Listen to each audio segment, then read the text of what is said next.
Olá, estou aqui para falar um pouco sobre a vida de um dos reis da história de Judá. É interessante porque é conteúdo bíblico e a gente tem traçada a linhagem real de Davi até chegar no grande Messias. Mas aqui a gente vai se ater ao reinado de Roboão. Roboão era filho de Salomão e ele pega um período único na história de Israel ou de Judá. Aqui no primeiro livro dos Reis, no capítulo 12, começa a falar propriamente dito de Roboão. Ele era filho de Salomão e Salomão recebe uma mensagem que o seu reino seria dividido por causa da sua rebeldia, por causa de ele ter se afastado dos caminhos de Davi, seu pai. E por isso que o reinado de Roboão ele se torna um reinado de um momento único, porque é da transição do reino unificado, que era um reino só, de Saul até Salomão, todo Israel ali, as 12 tribos, claro, um tanto subdivididas desde Josué, mas estava ali todo o Israel. E quando Salomão recebe a visita, Salomão recebe a mensagem de que o seu reino seria dividido, essa divisão seria de 10 tribos para o lado norte, de Dan até Betel, e o reino do sul sendo a parte de Judá. Então, Roboão, ele é o filho de Salomão. Ele é filho de Salomão não com uma israelita, mas com uma moabita.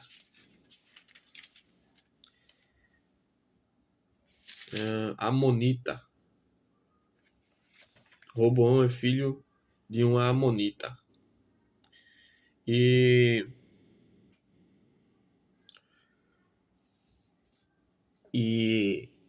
ao invés dele seguir com o reino total, ele segue apenas com a tribo de Judá, que constituía-se de duas tribos.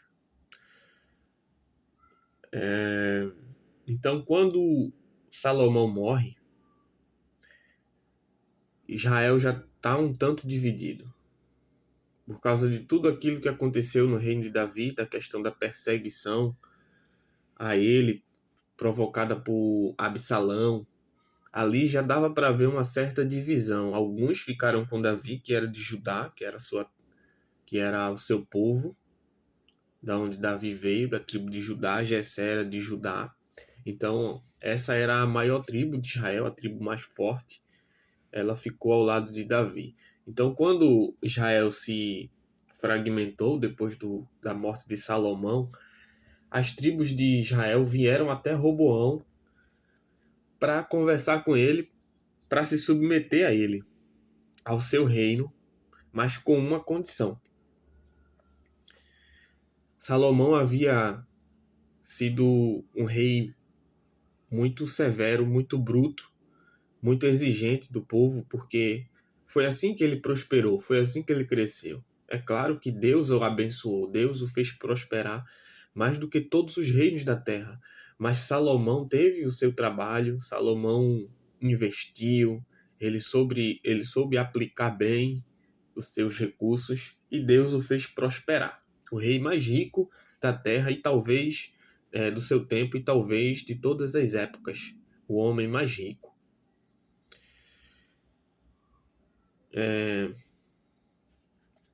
Então, o povo de Israel vai até Roboão para perguntar se Roboão seria mais leve com o povo, colocaria menos impostos, seria menos rígido com o povo do Israel como um todo. Então, Roboão, ele tem dúvida sobre se ele quer seguir com o reino. Ele começa a reinar ali quando ele tem 41 anos.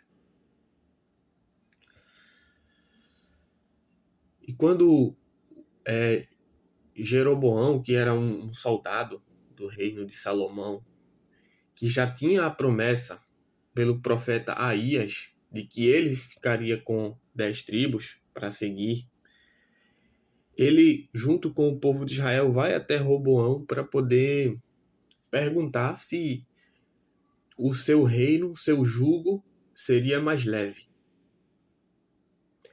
Ele recebeu isso de Deus. Deus queria tirar o reino de Salomão, Deus queria dividir o reino, que isso era um castigo de Deus sobre o povo, porque Salomão foi rebelde, Salomão se rebelou e Deus trouxe esse juízo, a espada, sobre a nação, para dividir o povo. Dividindo o povo fica mais fraco, o povo perde aqueles laços que tinha construído desde o início. E isso é um jugo de Deus, isso é um juízo de Deus. E Jeroboão recebe essa honra de ter 10 tribos para ele. Deus resolve dar a ele, dar essa chance de ele desenvolver o seu nome na história. Assim como deu a muitos outros, assim como deu a Davi, o reino de Israel, resolveu Deus dar a Jeroboão parte do reino, ou seja, 10 tribos, que seria concentrada no reino do norte. Então todo Israel foi até Siquém para perguntar a Roboão, e Jeroboão liderou esse povo que foi, mesmo sabendo que ele seria rei depois, eles foram até Roboão.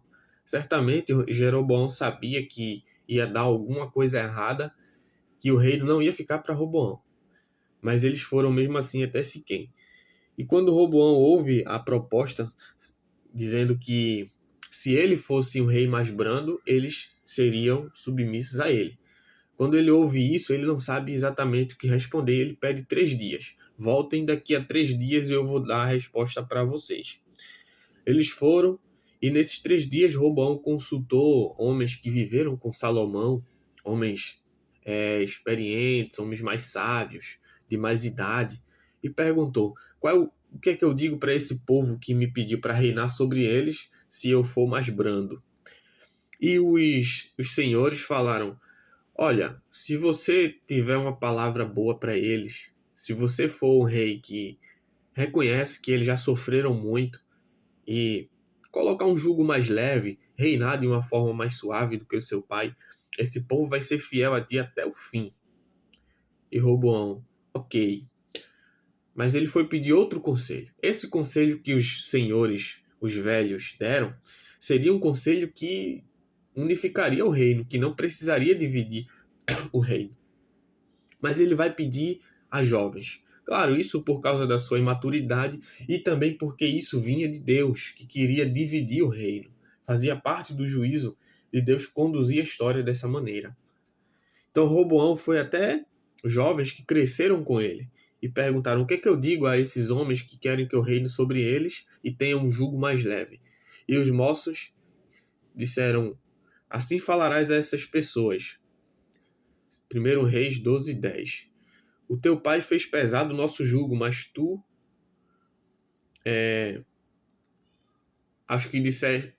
os moços disseram a ele: assim dirás aos que disseram a ti: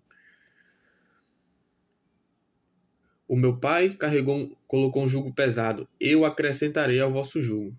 Se o meu pai castigou vocês com chicote, eu castigarei com escorpiões, ou seja, algo mais pesado, mais doloroso. Então, esse foi o conselho dos moços que Salomão atentou. Salomão não, Roboão. Então, quando vieram novamente os israelitas, eles disseram essa palavra: olha, o jugo do meu pai, o meu dedo midinho vai ser mais pesado do que os lombos do meu pai. Então, eles não gostaram disso. E diz aqui que, entre aspas, até o dia de hoje, até quando foi escrito, Israel tinha raiva de Judá por causa dessa ação de Roboão. Inclusive, ele mandou outro rapaz lá para o meio de Israel que foi apedrejado. E Roboão fugiu, foi embora para Jerusalém porque Israel não gostou desse conselho. Então, durante os 3 primeiros anos do seu reinado em Judá, ele foi um rei temente a Deus. Isso para se consolidar o reino, já que ele era um descendente de Davi e Deus disse que ia manter firme o reino com a descendência, com os descendentes de Davi. Então, durante os primeiros anos, Roboão seguiu os conselhos de Davi, seu pai, e os conselhos que até Salomão seguiu no começo, sendo temente a Deus, buscando agradar a Deus, sendo fiel a Deus, preservar a lei do Senhor, o culto ao Senhor, que era fundamental. Enquanto isso, o reino de Israel estava lá com Jeroboão, e aí se começou o caos que percorre todas as dinastias que chegam ao trono de Israel. Roboão, com medo que o povo fosse até Jerusalém, porque o templo estava em Jerusalém, ele fez altares nos dois extremos do seu reino, para que o povo não voltasse, não fosse. Infelizmente, isso foi por causa do seu coração corrupto, pecador, seu coração que não buscou temer a Deus. Não que Roboão não fosse falho, mas ele buscou ali nos seus primeiros anos se atentar para o Senhor, para a sua palavra. Mas Roboão não. Ele, além de ter feito altares para cultos estranhos, ele também colocou novos sacerdotes que não era de acordo com a casa de Levi. E assim ele profanou o culto, ele profanou o altar que deveria ser de Deus, e ele profanou a fé também do povo de Israel. Porque quando o rei se dispunha a fazer algo, era comum que o povo abraçasse isso, ou pelo menos a grande maioria. Ele poderia ter preservado o culto a Deus. Talvez alguns iriam para Judá, mas o Senhor faria algo que confirmaria o seu reino, que preservaria a sua descendência, se agradaria. Não precisava mudar o culto, mudar a forma de adoração, algo estranho às leis de Deus, à palavra de Deus, para não perder aquelas pessoas. Não precisaria. Mas foi assim que ele foi com um coração terreno, ele foi com um coração que não valorizou a palavra de Deus. Então, acontece que muitos levitas foram para Jerusalém porque haviam sido destituídos de seus cargos em Israel. Então, para preservar o seu trabalho, eles foram para Jerusalém. E também muitos que viam que o culto estava pervertido foram para Jerusalém, porque ali ainda havia o culto ao Senhor, o altar sendo oficiado por levitas. Então, essas pessoas valorizam o culto a Deus e fogem das suas terras, deixam as suas casas por causa do amor ao culto a Deus, ao Senhor, porque eles queriam estar em um lugar que adorasse a Deus. Isso aqui é um exemplo de fé mesmo dentro de Israel. Quando tudo estava de cabeça para baixo em relação à espiritualidade, muitos abandonam suas casas, suas terras, seus bens e vão para um local onde eles vão cultuar a Deus. Isso aqui é um ato de fé, um ato de se agradar em Deus e que a gente pode dizer de alcançar a justiça diante de Deus por meio da fé no Senhor. Então, Roboão, ele reina 17 anos sobre Israel, além de 1 Reis, capítulo 12, que tem o seu reinado, capítulo 14 também, a gente encontra em 2 Crônicas, capítulo 10 também. Então, Roboão era filho de uma moabita, né? Amonita, no caso, e ele casou com Maalate, filha de Jerimote, que era filho de Davi. Então, ele casou com uma familiar sua, ou seja, uma prima. Ele casou com Maalate, filha de Jerimote, filho de Davi. Então, era sua prima. E também com Abiail, filha de Eliabe, filho de Jessé. Ou seja, uma tia dele. Ele casou com uma prima e com uma tia. Mas não foi apenas isso. Era comum naquela época os casamentos ser entre a própria casa, a própria família. Mas ele não teve apenas isso. Roboão teve 18 esposas e 60 concubinas. Então os reis, eles viam isso também, viam que a prosperidade acontecia no ter muitas esposas, porque isso significaria que ele teria muitos descendentes e seu nome seria forte na terra. E essas mulheres deram a ele 28 filhos e 60 filhas. Acontece que depois dos 3 anos de reinado, mais ou menos, Roboão ele esquece as palavras de Deus e se propõe a fazer o que é mal diante de Deus. Após Deus já ter estabelecido o seu reino, ele acabou abandonando a lei do Senhor. E no 5º ano do seu reinado, Sisaque, rei do Egito, subiu contra Jerusalém. Isso porque Jerusalém, Roboão, estava transgredindo a lei do Senhor. E Deus levantou o rei do Egito junto com outros aliados para punir, para invadir Jerusalém. Então eles conquistaram cidades fortificadas. E Semaías, um profeta de Deus, que já tinha naquele tempo, veio a Roboão e disse: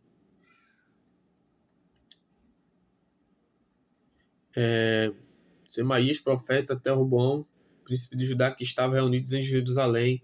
Assim diz o Senhor: vós me abandonaste, portanto eu também vos deixei na mão de Sisaque, rei do Egito. Então, diante desta mensagem dura do profeta, acontece que Roboão sente o peso de ter abandonado a Deus e ele se arrepende. Dá para ver aqui que muita da devoção do povo acontecia por medo do juízo, por medo da ira de Deus. E isso, de certa forma, não era errado, porque eles buscavam reconhecer quem era o Deus dele. Tanto Deus que tirou eles do Egito, como o mesmo Deus que poderia pesar a mão e acabar com o nome deles da terra. Então Deus, ele tanto é amor, bondade e misericórdia, como também ele pesa a sua mão sobre o seu povo, trazendo qualquer tipo de praga e de males. E uma das formas de Deus punir o seu povo era levantando reis ímpios para saquear o povo, para subjugar aquele povo. Então Israel se humilhou diante de Deus, porque sabia que Deus estava pesando sua mão, e disseram: o Senhor é justo. E o Senhor viu que eles se humilharam. E o Senhor disse a Semaías: eles se humilharam diante de mim, por isso eu não vou destruir ele. Mas eu vou conceder que eles fiquem pelo menos subjugados diante de Sisaque, rei do Egito.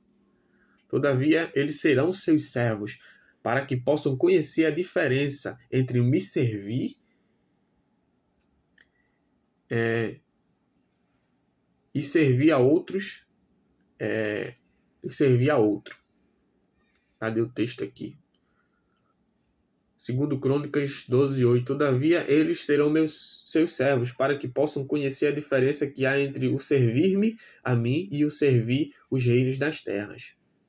Então, o povo perdeu o rumo, diante de Deus, e Deus trouxe isso para eles verem a diferença. Olha, me servir, vocês vão prosperar, vocês vão ter paz na terra. Era assim que Deus tratava com Israel naquele tempo. Isso era algo entre Deus e Israel, que fazia parte daquele relacionamento e daquela aliança que Deus tinha. As promessas eram voltadas para isso. Se vocês forem bons comigo, se vocês guardarem a minha palavra, vocês serão preservados e honrados na terra. Claro, a gente não pode dizer que isso se aplica à igreja hoje, mas era a forma de Deus se relacionar com o povo no passado. A fidelidade levava a Deus a honrar o povo de modo geral. Isso era um pacto que Deus fez com a nação de Israel de modo geral. O povo. Não necessariamente um indivíduo em si, mas o povo de modo geral. E isso se refletia nos reis. Se os reis fossem fiéis a Deus, eles eram prósperos. Se eles abandonassem a Deus, o Senhor também traria juízo sobre eles. Por isso que Deus dividiu o reino de Salomão, tirou no final, apesar dele ter sido um rei próspero. Porque durante muito tempo também ele observou a Deus, ele foi um rei justo diante de Deus, um rei que preservava as leis de Deus, a palavra de Deus. Então aqui no capítulo 12, 2 Crônicas, tem a morte de Salomão bem como no capítulo 14 de 1 Reis. E Abias, seu filho, reina em seu lugar. Então aqui a gente tem a vida de Roboão. Ele no começo foi fiel a Deus, pegou um reinado diferente do que era o estilo antes, reinou sobre as tribos do sul, teve aquele embate com o Roboão, mas durante a maior parte do seu reino ele não foi fiel a Deus. No entanto, Deus preservou o reino por amor à descendência de Davi, por amor a Davi e a aliança que ele tinha feito com Davi. Por isso ali estava o templo do Senhor em Jerusalém. Então essa é a história deste rei. Espero que tenha dado para compreender um pouco. E até a próxima.